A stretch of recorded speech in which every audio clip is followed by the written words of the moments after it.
नमस्कार, आप देख रहे हैं सक्षम भारत। आपके साथ मैं हूं प्रांजलि सिंह। सेना दिवस के मौके पर थल सेना प्रमुख के संदेश पर पूरे देश की नजर थी। इस बार मौका था जनरल मनोज पांडे की सालाना प्रेस कॉन्फ्रेंस की, जहां मीडिया से बातचीत के दौरान उन्होंने कई मुद्दों का जिक्र किया। देश की सुरक्षा को लेकर अपने नजरिए से कई सवालों का जवाब सेना प्रमुख ने साफ साफ दिया। फिर चाहे वो सेना की प्रगति पर सवाल हो, तकनीक पर बात हो, चीन, भूटान, म्यांमार का मुद्दा हो, अग्निपथ योजना हो या फिर सेना में महिलाओं की भूमिका हो, सक्षम भारत की आज की इस खास कड़ी में हम हर मुद्दे पर बात करने जा रहे हैं।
सेना दिवस के खास मौके पर सेना प्रमुख ने कहा कि देश को सुरक्षित माहौल देना हमारा संकल्प है। 2023 भारतीय सेना के लिए परिवर्तन का साल रहा। परिवर्तन की प्रक्रिया के 5 स्तंभ हैं: बल संरचना, आधुनिकीकरण, system, process and function, human resource management, jointness और integration. The last 1 year has witnessed, you would agree, very significant and noteworthy developments in the geopolitical and security domains. I wish to only highlight a few pointers here, and the first is the salience of national security in the international system, wherein we have seen that the national interests remain paramount and the relevance of hard power has again been established. Technology, specifically niche technologies, disruptive technologies, have emerged as the new arena of strategic competition. And also we have witnessed the changing character of war. On account of this, the relevance of new domains, non-kinetic domains, as well as the lessons that we need to learn from ongoing conflicts in the recent past. It has only shown us that we need to remain prepared to be able to cross or to be able to operate across the entire conflict spectrum, especially in the gray zone. भारतीय सेना अपनी उच्च स्तर की तैयारियों के साथ हमेशा आगे बढ़ रही है। वास्तविक नियंत्रण रेखा और नियंत्रण रेखा सहित सभी सीमाओं पर स्थिरता और अपने प्रभुत्व को सुनिश्चित करने में सेना सफल रही है। युद्ध का चरित्र हमेशा बदलता रहता है। सेना को भविष्य के लिए तैयार रहना होगा, वो भी नई चुनौतियों के साथ।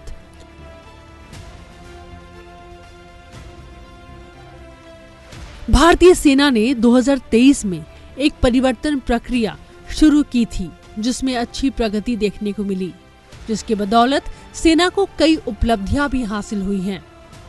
सेना की क्षमता विकास की कोशिश आत्मनिर्भरता की इमारत पर खुद को खड़े करने की है, जिसके लिए वो प्रतिबद्ध है। आधुनिक प्रौद्योगिकी सक्षम भविष्य के लिए बल तैयार करने की दिशा में परिवर्तन लगातार जारी है। भारतीय सेना देश में सबसे भरोसेमंद और एक प्रेरक संगठन है, जिसका काम है सैन्य शक्ति को बढ़ाने के तरीकों पर विचार करना। उसके अलावा चीन और पाकिस्तान से लगी सीमाओं पर भारत की राष्ट्रीय सुरक्षा चुनौतियों की व्यापक समीक्षा करना, जिसके लिए ऑपरेशनल तैयारियों को हमेशा अपडेट रखना है। अभी हाल के दिनों में जो भी बड़े डेवलपमेंट रहे हैं भारतीय सेना के, आइए उस पर एक नजर डालते हैं। अगर ऑपरेशनल तैयारियों की बात करें तो कई प्रमुख बिंदु हैं जिस पर आपको नजर डालना होगा, जैसे कि लद्दाख और नियंत्रण रेखा पर उच्च सतर्कता बनाए रखना, लगातार आतंकवाद विरोधी अभियान चलाया जाना, 2021 से पहले के स्तर की तुलना में नियंत्रण रेखा पर काफी सुधार है, मणिपुर में आंतरिक सुरक्षा का सफलतापूर्वक प्रबंधन करना, प्रारंभिक युद्ध और इलेक्ट्रॉनिक इंटेलिजेंस इकाइयों को पुनर्गठित करना, आधुनिक तकनीक के लिए 12,343 करोड़ रुपए के 85 पूंजीगत MOU, मेक इन इंडिया के माध्यम से स्वदेशी रक्षा उत्पादन पर जोर देना, शॉर्ट सर्विस कमीशन को और अधिक आकर्षक बनाना, अलग अलग भूमिकाओं में महिला अधिकारियों की भागीदारी बढ़ाना, अग्निपथ योजना की सफलता, ECHS नेटवर्क और वीरांगना सेवा केंद्र का विस्तार। भारतीय सेना में साल 2027 तक 1 लाख सैनिक कम हो जाएंगे। इसकी प्रक्रिया को करीब 4 साल पहले ही शुरू कर दिया गया था।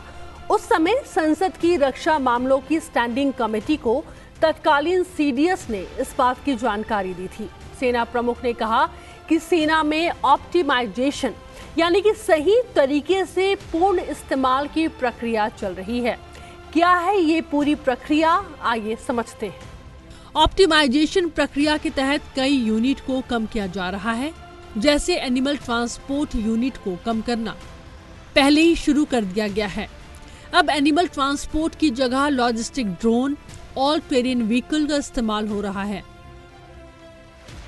ऑप्टिमाइजेशन का प्लान फेज वाइज शुरू हुआ था, जो कि 2027 में पूरा होगा, जिसके तहत करीब 1 लाख सैनिक कम हो जाएंगे।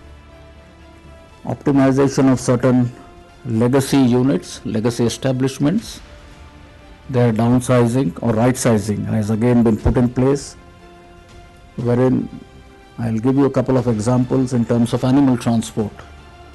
We've already started the process of reducing our animal transport units, instead substituting them with logistic drones and all-terrain vehicles. Certain other areas such as food inspection units, which we have been having from number of years, or food laboratories, most of them we have downsized, and in due course will totally do away with them, again banking on or depending on the food inspection and standardization units, establishments that we have available in the outside. Overall, we have made a plan to optimize our entire strength by significant numbers, and we have phased it out, and we have a plan as to how by 2027 we will achieve an optimization of close to 100,000 or 1 lakh. And this is something which we have internally commenced the process and put forward to the MOD and the government. रक्षा मामलों की standing committee को बताया गया था कि जब general VP Malik army chief थे, तब उन्होंने 50,000 सैनिक कम करने के बारे में विचार किया था, लेकिन अब लक्ष्य करीब 1 लाख सैनिकों को कम करने का है। कमेटी को बताया गया था कि इससे जो पैसा बचेगा उसका इस्तेमाल तकनीक को बढ़ावा देने में किया जाएगा। सरकार ने भी सेना को इस रकम के तकनीक में इस्तेमाल करने का पूरा आश्वासन दिया है। और अब बात करते हैं देश की सुरक्षा की, जहां पर कई देशों का जिक्र आता है, खास करके चीन और पाकिस्तान का। सेना प्रमुख ने न सिर्फ इन मुद्दों पर खुलकर बात की है, बल्कि देश को वर्तमान हालात से भी अवगत कराया है। देश की उत्तरी सीमा पर हालात संवेदनशील बने हुए हैं। जम्मू कश्मीर से घुसपैठ की कोशिशें लगातार जारी हैं, इसलिए उत्तरी सीमा पर सेना के जवानों की भारी संख्या में मौजूदगी है। हालांकि सेना किसी भी स्थिति से निपटने के लिए तैयार है।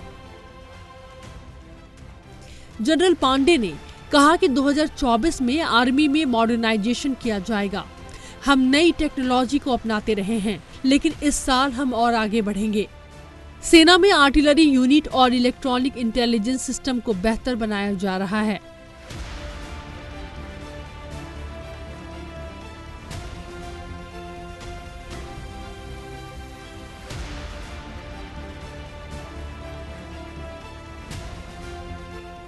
Our nation is on the rise,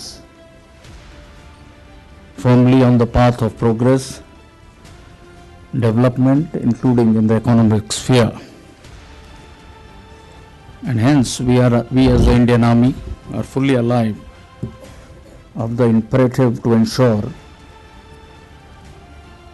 that we have a stable and secure environment, both external as well as internal, so that the nation's progress or nation continues to progress unabated.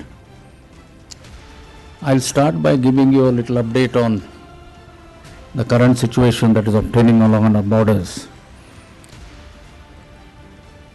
As far as the situation on the northern borders goes, I would say the situation is stable yet sensitive. We continue to talk both at the military level as well as the diplomatic level as per the established protocols and procedures to find resolution to the balance issues which remain. Our operational preparedness in these areas continues to be of a very high level, and our deployment is both robust as well as balanced. Bharat और चीन के बीच टकराव के बचे मुद्दों को हल करने के लिए सैन्य और राजनयिक स्तर पर बातचीत चल रही है। क्षेत्र में सुरक्षा से जुड़ी किसी भी चुनौती से निपटने के लिए भारतीय सेना के पास पर्याप्त सैनिक हैं। भारत और चीन के बीच चल रहे मौजूदा गतिरोध को लेकर सैनिकों की तैनाती पर उन्होंने कहा कि LAC पर हमें जितनी जरूरत होगी, हम लोग उतनी फोर्स को वहां तैनात रखेंगे। While we continue to maintain adequate reserves in all these areas to be able to deal with any contingency that may arise effectively. While this is happening, we continue to focus on our capability development initiatives, especially along our borders, including infusion, induction of modern technologies, disruptive niche technologies, as also focusing on infrastructure development in these areas, be it the road connectivity and number of other things which perhaps we can again discuss during the latter part. We continue to operate with other government agencies who are also operating in these areas, as also the state administration, to better achieve the desired outcomes. Eastern Ladakh में LAC पर भारत चीन के बीच गतिरोध को 3.5 साल से ज्यादा का समय हो चुका है, लेकिन अब तक दोनों तरफ से बड़ी संख्या में सैनिकों की तैनाती है। LAC पर दोनों तरफ से 50-50 हजार से ज्यादा सैनिक तैनात हैं। ये तैनाती कब कम होगी या इसे परमानेंट मान लिया जाए, इस सवाल पर चीफ ने कहा कि हमारी कोशिश है कि बातचीत से हल निकाला जाए। जब तक 2020 मध्य की स्थिति लौट नहीं आती, तब तक बातचीत चलती रहेगी। जब यह हो जाएगा, फिर दूसरे मुद्दों को देखा जाएगा। तब तक LAC पर हमारी फोर्स तैनात है। जम्मू कश्मीर की स्थिति पर सेना प्रमुख ने कहा कि घुसपैठ की कोशिशें हुई हैं, इसके बावजूद नियंत्रण रेखा पर संघर्ष विराम कायम है। हम LOC पर घुसपैठ की कोशिशों को नाकाम कर रहे हैं। जम्मू कश्मीर के भीतरी इलाकों में हिंसा में काफी गिरावट है। सीमा पार आतंकवाद का जिक्र करते हुए सेना प्रमुख ने कहा कि जम्मू कश्मीर में आतंकी ढांचे को सहयोग मिलना अब भी जारी है। हम अपनी खुफिया जानकारी बढ़ा रहे हैं, तैनाती बढ़ा रहे हैं। हम पिछली घटनाओं से सबक लेकर आगे की कार्रवाई करेंगे। As far as the situation in the Jammu and Kashmir is concerned, I would say the ceasefire understanding along the line of control is holding, though we continue to have or continue to see infiltration attempts which we have been able to successfully thwart through a robust counter-infiltration grid. In the IB sector, attempts to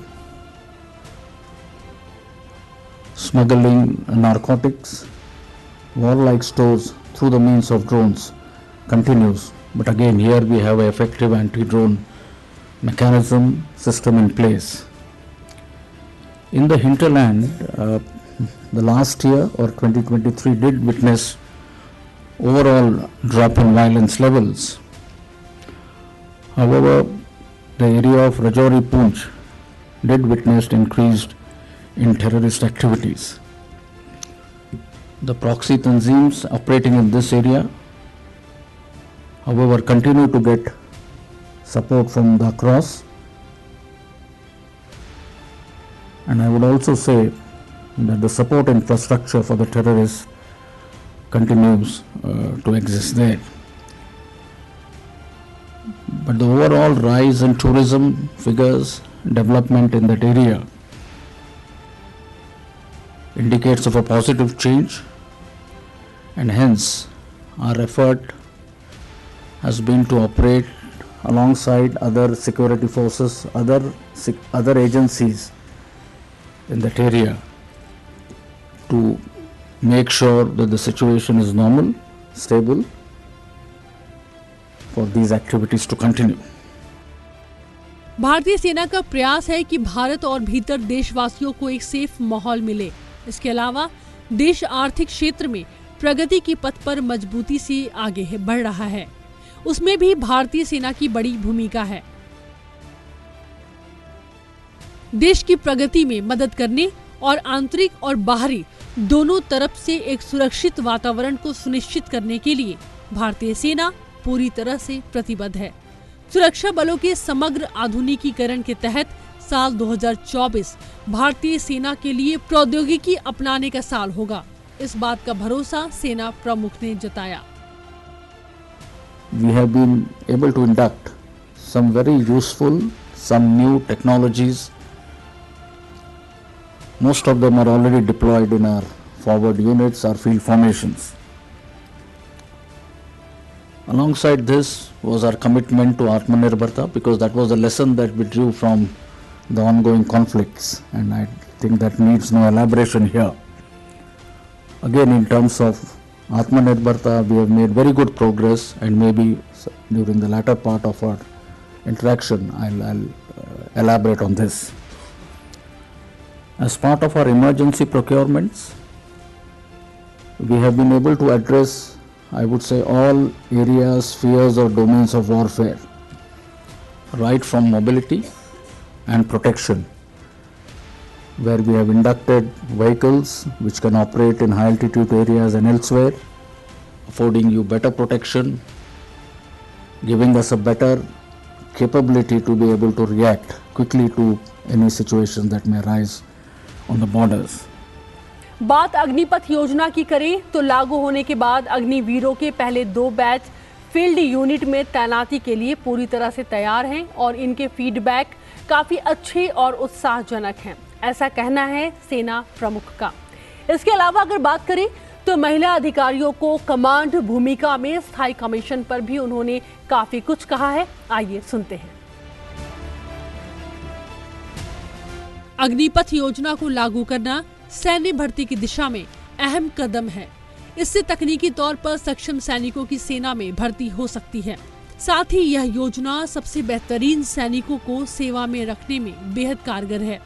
Agnipath योजना को लागू करना सैन्य भर्ती की दिशा में बड़ा कदम रहा। इससे तकनीकी तौर पर सक्षम सैनिकों की सेना में भर्ती हो पाएगी। मानव संसाधन प्रबंधन की जो प्रक्रिया है, हमारी जितनी भी नीतियां हैं या उसमें रणनीति थी, उसमें भी हमने एक बड़ी मात्रा में बदलाव लाया है। और इसका मुख्य कारण ये था कि बदलते समय की जो मांग है, तो बदलते समय के साथ जितनी भी अनुकूल नीतियां हमको सेना में लानी चाहिए, ये उस दिशा में प्रयास रहा है। और जिसके तहत जो अग्निपथ स्कीम है, वो पहले हमारे 2 बैचेस अग्निवीर के अभी हमारे यूनिट्स में, फील्ड में, पीस में, सब जगह पर पूरी तरह से यूनिट्स में अभी इंडक्टेड है या तैनात है। और जो फीडबैक जो अभी हमको मिला है, वो एक बहुत सकारात्मक, अच्छा और एक तरह से उत्साहपूर्वक है। सेना प्रमुख ने कहा कि इस योजना को लेकर फील्ड से काफी सकारात्मक प्रतिक्रिया मिल रही है। सेना अग्निवीरों और नियमित सैनिकों के बीच प्रशिक्षण मॉड्यूल में सामंजस्य कैसे स्थापित हो, इस पर आगे बातचीत भी कर रही है और इस दिशा में क्या प्रयास हो सकते हैं, इस पर भी काम कर रही है। मानव संसाधन प्रबंधक की प्रक्रिया के तहत ऑफिसर्स मैनेजमेंट, जो हमारी ऑफिसर्स की संख्या में जो कमी थी, हमने उसको एक अच्छे तरीके से एड्रेस किया है, जिसमें हमारा जो ऑफिसर्स इनटेक है उसमें अच्छी मात्रा में बढ़ोतरी हमने की है। हमारा जो सिलेक्शन प्रोसेस है उसमें कई तरह से हमने रिफॉर्म्स लाए हैं। और साथ ही में जो बाद में हमारा प्रशिक्षण का ड्यूरेशन या अवधि होती है, उसको भी हमने कम किया है। जैसे कि आर्मी कैडेट कॉलेज या टेक्निकल एंट्री स्कीम, उसमें हम ट्रेनिंग की अवधि को उसमें हमने और कम किया है, without affecting the final outcome that you are looking at. भारतीय सेना में महिलाओं की भूमिका पर बात करते हुए उन्होंने कहा कि अब तक 120 महिला अधिकारियों को कर्नल रैंक पर कमांड भूमिका में स्थायी कमीशन दिया गया है और उनकी फील्ड एरिया में भी तैनाती है। वो काफी अच्छा काम कर रही हैं। सेना प्रमुख ने सियाचिन में महिला ऑफिसर की तैनाती पर भी अपनी राय रखी। 120 women officers who have now been promoted to the rank or a selection grade rank of a colonel, I would say, is a major step. And the fact that these women have now been empowered or have been placed in appointments as commanding officers, not only in peace stations but also in challenging areas as far forward as Baramulla, as far forward as Leh. So this has been, I would say, a very progressive and a positive step. The next step as to what we intend doing now is to have or come up with a common, I would say, promotion policy guidelines, so that we, alongside their male counterparts, what is their selection criteria for the next ranks is something which we are currently working at. What else for women empowerment? Providing opportunities, giving them exposure in UN assignments. I mentioned to you 101 of our women peacekeepers are women. 22% of our officers who are deployed in UN assignments again are women officers. So these are some of the steps, and our women officers are doing exceedingly well, be it in the area of sports, adventure. 2 of them are already deployed in Siachen. सेना प्रमुख ने LAC और LOC पर भारतीय सैनिकों की भूमिका और बॉर्डर इंफ्रास्ट्रक्चर पर बात की। आर्मी चीफ ने कहा कि चीन भूटान के बीच सीमा को लेकर जो बातचीत है, हम उसे काफी नजदीक से मॉनिटर कर रहे हैं। भूटान से हमारे अच्छे रिश्ते हैं। हम भूटान में अपने दोस्तों से नियमित और पारदर्शी तरीके से बातचीत कर रहे हैं।